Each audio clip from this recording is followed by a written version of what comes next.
How to Accept and Love Your Body Healing Parables. Desert Flower.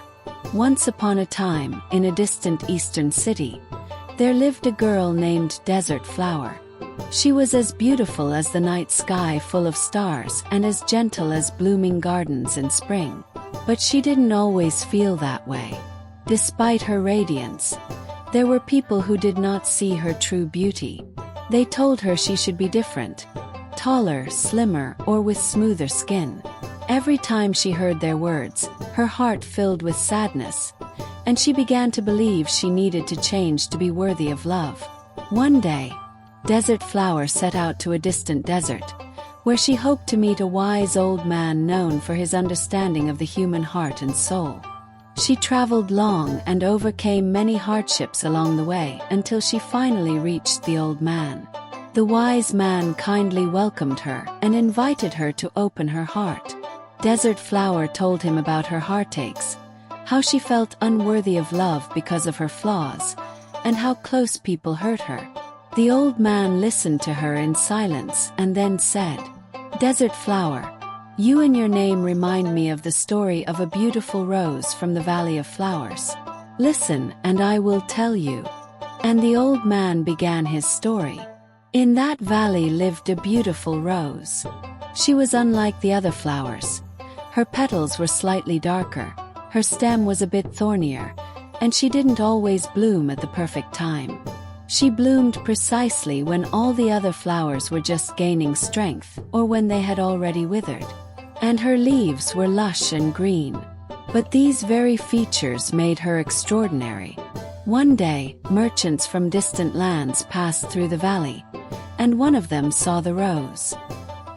He said, "What a pity this rose has thorns. If it were perfect, I would pick it and take it to my home." Hearing this, the rose became sad and lowered her petals. Then another merchant came by and also saw the rose.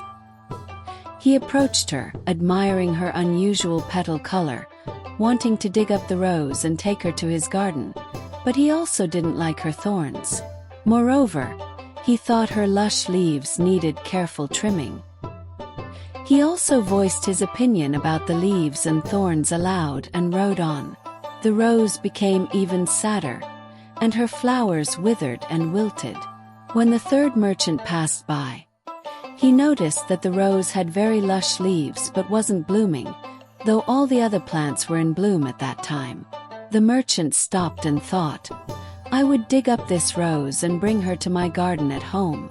It would be nice if she bloomed at an unusual time, while all the flowers are blooming. She would just be green and lush, and when all the flowers wither, she would delight me with beautiful buds.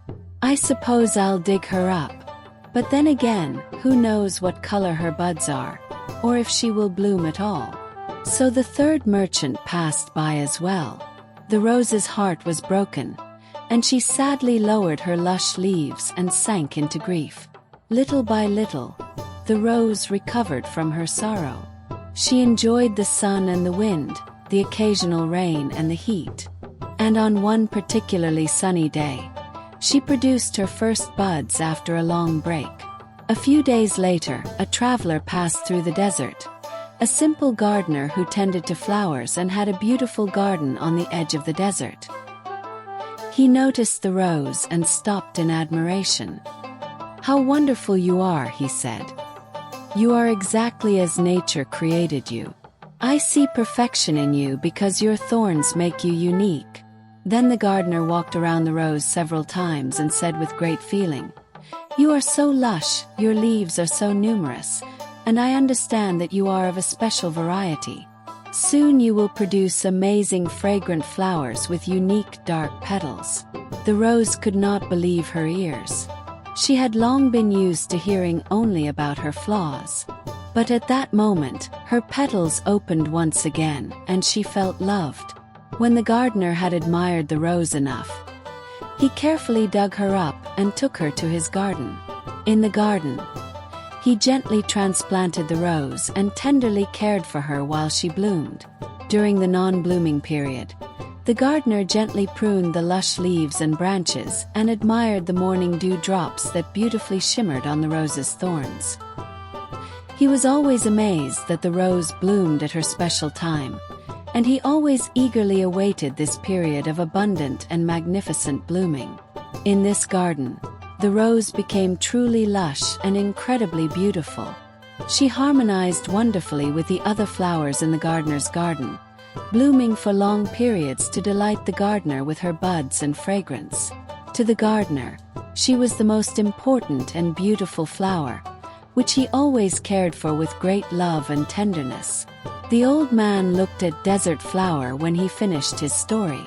After a moment of silence, he continued, "Like the rose, you possess your unique beauty. Those who did not see your perfection were mistaken. They were looking for the beauty they had imagined or needed, but they missed your true beauty. Your features were not flaws. The flaw was the inability of your close ones to see your true beauty. When someone loves you with all their heart, they will see and know that you are already beautiful and don't need to change. Remember, Desert Flower, you are like that rose, and your beauty is not in being perfect, but in being yourself." Desert Flower listened to the wise man, and her heart filled with warmth. She realized that her worth did not depend on others' words. She was beautiful because she was herself. And when she returned to the city from the desert, she no longer sought approval from those who could not see her true beauty. She now knew that true love and admiration come from those who see her as that very rose from the Valley of Flowers. This tale is for your inner girl. Let her understand that her body and soul are already perfect, and those who could not see it were simply not her people. Her beauty is unique and deserves the love that accepts her wholly, unconditionally, and with tenderness.